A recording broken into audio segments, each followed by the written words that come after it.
गुवाहाटी के लोखरा फ्लाईओवर पर एक भीषण सड़क हादसे में मोटरसाइकिल सवार की मौके पर ही मौत हो गई।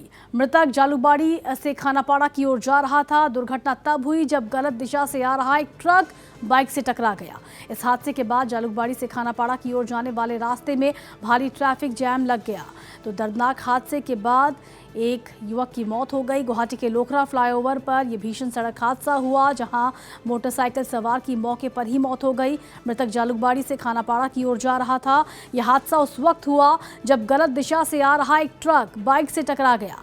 हादसे के बाद जालूकबाड़ी से खानापाड़ा की ओर जाने वाले रास्ते पर भारी ट्रैफिक जैम लग गया। আমি দেখিলো যে আহি এই ৰং চাইডৰ পৰা গাড়ীটো ঘুমাই দিলে ঘুমাইখিনি বাইকটো আহি লগাই দিলে তাৰপিছত ডেথ হৈ গ'ল ইমানখিনি গাড়ীটো ৰং চাইডৰ পৰা ঘূৰাব কোনখন ৰং চাইডৰ পৰা আহিছে এই চাইডৰ পৰা আহিছে তাত ঘূৰাব গাড়ীটো নহয় নে আপোনাৰ মেইন হাইৱেত ঘূৰাই আছিলে নেশ্যনেল হাইৱে গাড়ীটো কিয় ঘূৰাব লাগে এই ঘূৰাৰ কাৰণে এইটো হৈ গ'ল গাড়ী মাউণ্ট নমৰি